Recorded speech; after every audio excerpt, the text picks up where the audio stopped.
সুপ্রিয় শিক্ষার্থীবৃন্দ, সবাইকে শুভেচ্ছা। সৃজনশীল প্রশ্ন উত্তর এইচএসসি ভূগোল দ্বিতীয় পত্র, দ্বিতীয় অধ্যায় জনসংখ্যা চ্যাপ্টার। আলোচ্য বিষয় হচ্ছে জনসংখ্যার ঘনত্ব। আগে আমি আরো দুটো ক্লাস নিয়েছি। আমি এখানে যে ক্লাস নেওয়ার চেষ্টা করছি সেটা হচ্ছে তোমাদের পরীক্ষার জন্য অত্যন্ত গুরুত্বপূর্ণ বিষয়গুলো। এই জন্য আমি এগুলো কিন্তু নেওয়ার চেষ্টা করছি। যাই হোক, এখানে আমার একটা ছবি দেওয়া আছে এবং নিচে নাম লেখা আছে। এটা আমার ইউটিউব চ্যানেল। সবাইকে এই ইউটিউব চ্যানেলটা সাবস্ক্রাইব করা আহ্বান জানিয়ে ক্লাসটা শুরু করছি।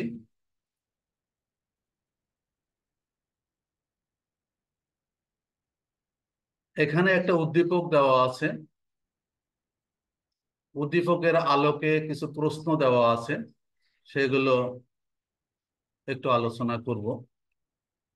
বিশেষ করে তোমাদের দেখেছি যে বিভিন্ন সালে এই ধরনের প্রশ্ন আসে। আমি কিন্তু জাস্ট একটা ধারণা দেওয়ার জন্য একটা আলোচনা করছি।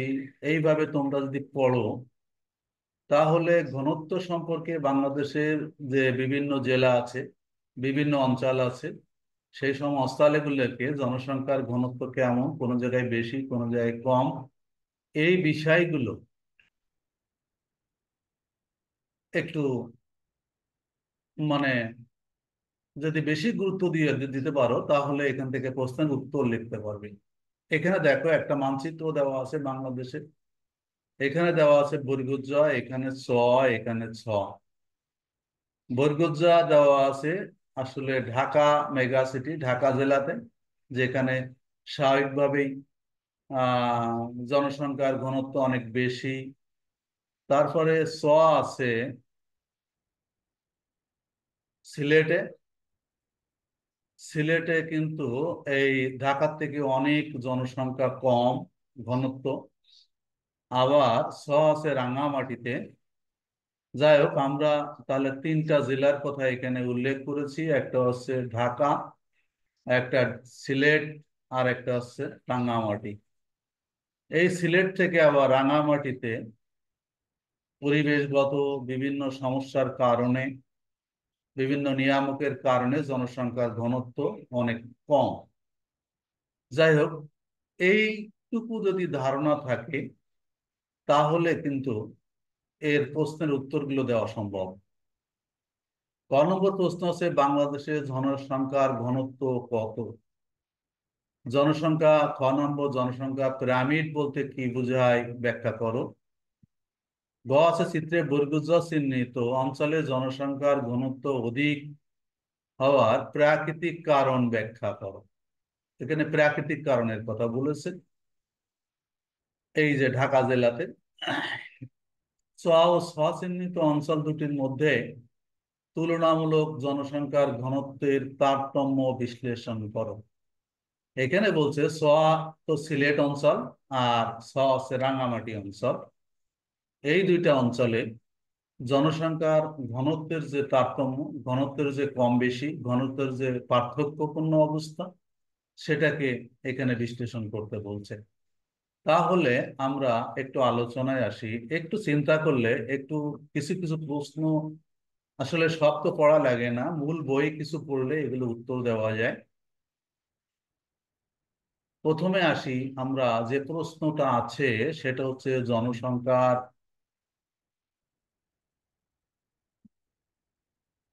ঘনত্ব বলতে আমরা, ঘনত্ব বাংলাদেশের জনসংখ্যার ঘনত্ব কত, এই বিষয়টা হচ্ছে অন্যরকম।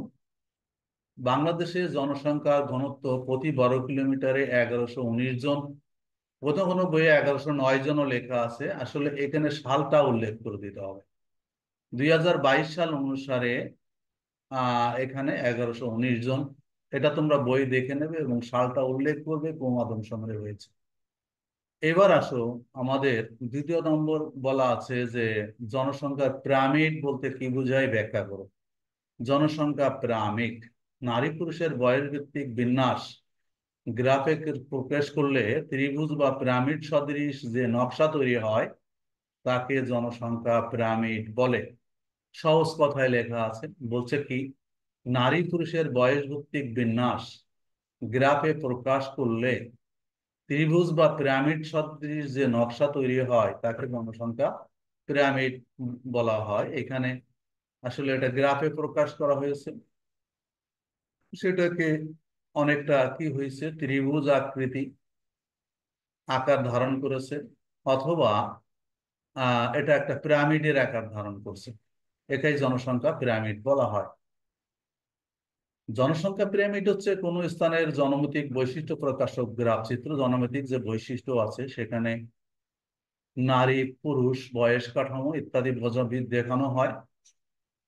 পিরামিডের ভূমি অক্ষে নারী পুরুষ সংখ্যা, এই যে ভূমি অক্ষে কি বোঝানো হয়, এই যে বাম পাশে কি দেখানো হয়, মেল অর্থাৎ পুরুষ সংখ্যা দেখানো হয় এই পাশে, এবং ডান পাশে দেখানো হয় ফিমেল অর্থাৎ নারীর সংখ্যা দেখানো হয়।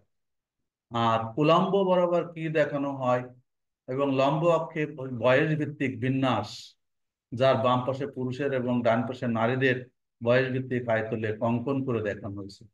এখানে বয়স ভিত্তিক যে এজ গ্রুপ দেখানো হয়েছে, 0 থেকে 4, 5 থেকে 9, 10 থেকে 14 এবং 100+ এরকম একটা কিছু দেখানো হয়েছে। এটা বাংলাদেশের জনসংখ্যার বয়স ভিত্তিক একটা বয়স কাঠামো, বা এটা হচ্ছে একটা বয়লিঙ্গ পিরামিড। এর যে বাম পাশে যে চিত্রগুলো আছে এগুলো হচ্ছে আয়তক্ষেত্র দেখানো হয়।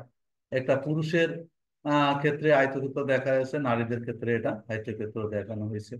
তাহলে আমরা আসলে জনসংখ্যা পিরামিড বলতে কি বোঝায়, যে গ্রাফ চিত্রে বা যে লেখ চিত্রে সাধারণত জনসংখ্যা পুরুষ নারী এবং বয়স দেখানো হয়, বয়স শ্রেণী দেখানো হয়, সেটাই হচ্ছে জনসংখ্যা পিরামিড।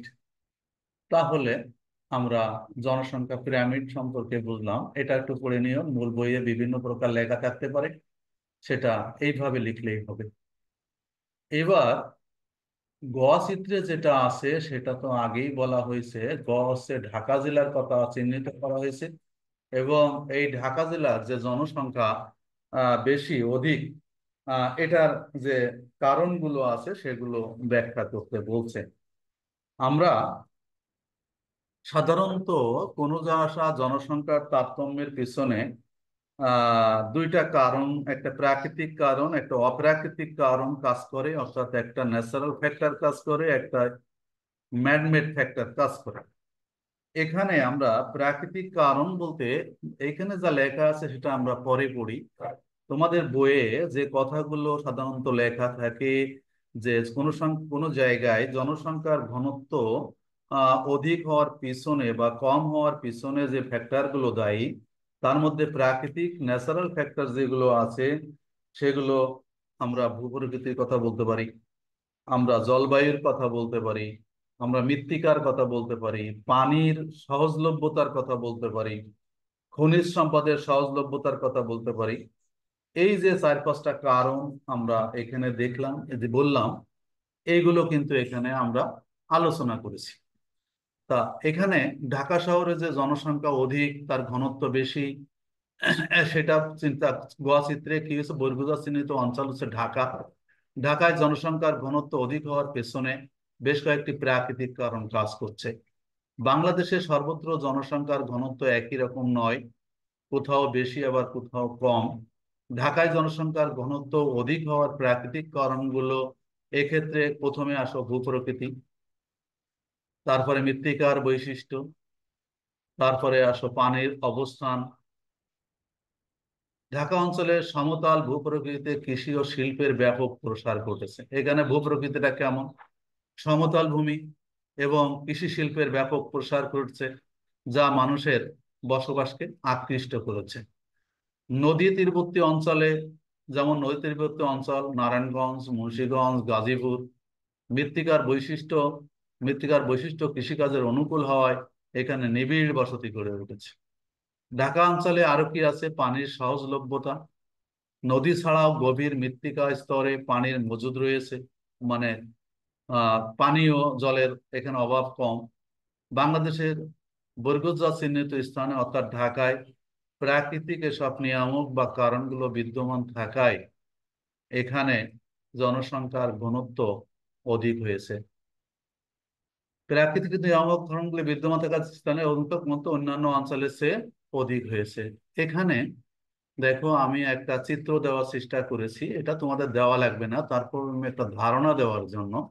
ঢাকা মেগা সিটি, এই যে ঢাকা মেট্রো, গাজীপুর, সাভার, কেরানীগঞ্জ, নারায়ণগঞ্জ, এখানে কি বলছে? ঢাকা ও তার এর আশপাশের এলাকার মেগা সিটি জনসংখ্যা 1,70,00,000।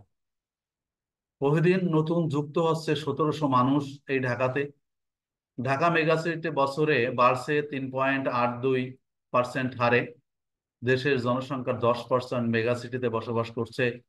আদমশুমারি অনুযায়ী ঢাকা মেগাসিটি এলাকার জনসংখ্যা, এখানে একটা তুলনামূলক সংখ্যা এখানে দেখানো হয়েছে যে 1991 সালে ঢাকা মেগা এখানে জনসংখ্যা ছিল 64,87,000। সেখানে 2001 সালে হলো কত? 96,73,000। সেখানে 2011 সালে এসে আদমশুমারি দেখা গেল 1,41,42,000 জনসংখ্যা এখানে রয়েছে। বছরে প্রায় 6,29,000 মানুষ এই ঢাকা শহরে বাড়ছে। তাহলে আমরা জনসংখ্যার এখানে ঘনত্ব বেশি হওয়ার পিছনে যে ফ্যাক্টর গুলো কাজ করছে সেগুলো আমরা দেখলাম, যে সেখানে মৃত্তিকা কাজ করছে, সেখানে জলবায়ু কাজ করছে, সেখানে ভূপ্রকৃতি কাজ করছে, সেখানে পানির সহজলভ্যতা কাজ করছে। এগুলো সাধারণত প্রাকৃতিক কারণ, এখানে কিন্তু সাংস্কৃতিক বা অপ্রাকৃতিক কারণ এখানে উল্লেখ করতে বলে নাই, কাজেই আমি সেটা আলোচনা করলাম না। তারপরেও এখানে একটা জিনিস বুঝতে হবে, কোনো জায়গায় জনসংখ্যা বৃদ্ধির ক্ষেত্রে, জনসংখ্যা আর জনবসতি ঘনত্ব বেশি হওয়ার ক্ষেত্রে সাধারণত 5-6টা প্রাকৃতিক ফ্যাক্টর কাজ করে। সেগুলো আমি কি বললাম? ভূপ্রকৃতি, জলবায়ু, তারপরে হচ্ছে যে মৃত্তিকা, পানি, সহজলভ্যতা, খনিজ সম্পদ। এছাড়াও কিছু অপ্রাকৃতিক কারণ কাজ করে, যেগুলো তোমাদের এখানে লেখার দরকার নেই, প্রশ্ন যা আসবে সেটাই আলোচনা করতে হবে। সেগুলো হচ্ছে অপ্রাকৃতিক কারণগুলোর মধ্যে সামাজিক ব্যবস্থাপনা, সাংস্কৃতিক ব্যবস্থাপনা, অর্থনৈতিক অবস্থাটাও এখানে বিবেচ্য বিষয় থাকে। তা যাই হোক, আমরা গ নম্বর প্রশ্নের উত্তর দেওয়ার চেষ্টা করলাম। এবার আসো ঘ নম্বর চিত্রের ঘ নম্বর স্থান। সেখানে চিত্রে মানে ঘ নম্বর প্রশ্ন যেটা থাকে, আহ সেটা সম্পর্কে একটু আলোচনা করি। চিত্রের চিহ্নিত অঞ্চলটি হলো সিলেট, এবং এখানে সিলেটের কথা বলা হয়েছে। দেখো, তোমাদের যে প্রথম যে উদ্দীপকটা আছে এখানে দেওয়া আছে, আর চিহ্ন রাঙ্গামাটি, এখানে দেওয়া আছে, এখানে হচ্ছে রাঙ্গামাটি। এখানে এখানে দেওয়া আছে, এখানে রাঙামাটিতে এখানে দেওয়া আছে। তাহলে অঞ্চলটি হলো রাঙামাটি। জনসংখ্যার ঘনত্ব বলতে কি বুঝি সেটা আপনার আগে বলাই হয়েছে। জনসংখ্যার ঘনত্ব বলতে একটি দেশের প্রতি 12 কিলোমিটারে কতজন লোক বাস করে তাকে ওই দেশের জনসংখ্যার ঘনত্ব বলে। অর্থাৎ কি বুঝলাম আমরা? একটা দেশে প্রতি 12 কিলোমিটারে যতজন লোক বাস করে তাকে জনসংখ্যার ঘনত্ব বলা হয়। অর্থাৎ মোট জনসংখ্যাকে, একটা দেশের মোট জনসংখ্যাকে মোট আয়তন দিয়ে ভাগ করলে সেই দেশের প্রতি জনসংখ্যা ঘনত্ব পাওয়া যায়। বাংলাদেশের সর্বত্র জনসংখ্যার ঘনত্ব একই রকম নয়, কোথাও বেশি আবার কোথাও কম, আর এই ঘনত্বের তারতম্যের কারণ বিদ্যমান। আহ ঘনত্বের তারতম্যের যে কারণগুলো আমরা বললাম আগে, সেগুলো বিদ্যমান রয়েছে। দেখো, এখানে আমি জাস্ট প্রশ্নের আলোকে আলোচনা করছি। এখানে কি আছে? সিলেট ও রাঙামাটি অঞ্চলের মধ্যে ভূ-প্রকৃতিগত পার্থক্য বিরাজ করায় এই দুই অঞ্চলের মধ্যে জনসংখ্যার ঘনত্বের তারতম্য রয়েছে। পার্বত্য এলাকা রাঙামাটি অঞ্চলে, এই যে অঞ্চল, এখানে পার্বত্য অঞ্চলে আমরা বাংলাদেশের ভূপ্রকৃতি যখন পড়েছি তখন দেখেছি এটা বাংলাদেশের দুইটা অঞ্চলে পাহাড় আছে। সেটা হচ্ছে দক্ষিণ পূর্ব অঞ্চল এবং উত্তর পূর্ব অঞ্চল। এটা দক্ষিণ পূর্ব অঞ্চল, এখানে প্রচুর পাহাড় রয়ে গেছে। ঘনত্বের পার্বত্য এলাকা রাঙামাটি অঞ্চলে জীবিকা সংস্থান কষ্টসাধ্য। এখানে এক ঘনত্ব কম হওয়ার পিছনে এখানে আসলে একটা বিরাল জনবসতি অঞ্চল, এটা বিরাল জনবসতি অঞ্চল যেখানে 1000-এর কম সাধারণত জনসংখ্যা বাস করে প্রতি বর্গ কিলোমিটারে। জীবিকা সংস্থান এখানে কষ্টসাধ্য হয়, জনবসতির ঘনত্ব খুবই কম। একটা কি বললাম তাহলে, জীবিকা সংস্থান কষ্টসাধ্যের কারণে এখানে জনসংখ্যার ঘনত্ব কম হয়েছে। এই অঞ্চলে কৃষি উপযোগী জমি নেই।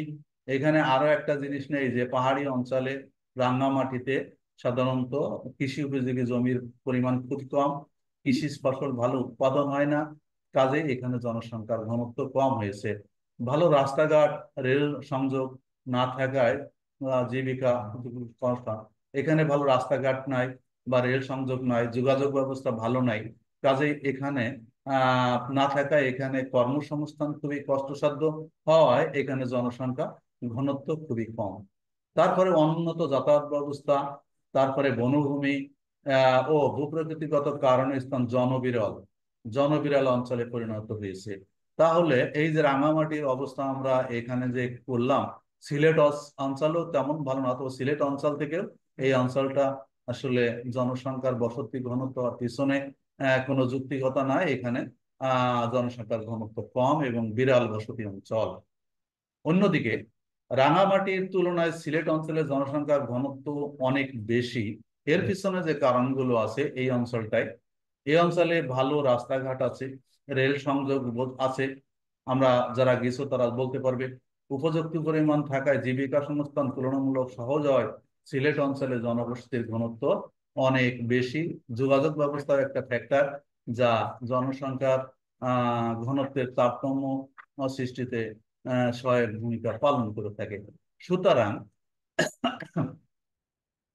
সুতরাং আমরা এখানে কি বলতে পারি যে সোয়া ও সোয়া চিহ্নিত অঞ্চলে তথা বাংলাদেশের সিলেট ও রাঙামাটি অঞ্চলে জনসংখ্যার ঘনত্বের মধ্যে তুলনামূলক তারতম্য পরিলক্ষিত হয়। অর্থাৎ সিলেট অঞ্চল, এই রাঙামাটি অঞ্চল থেকে সিলেট অঞ্চলে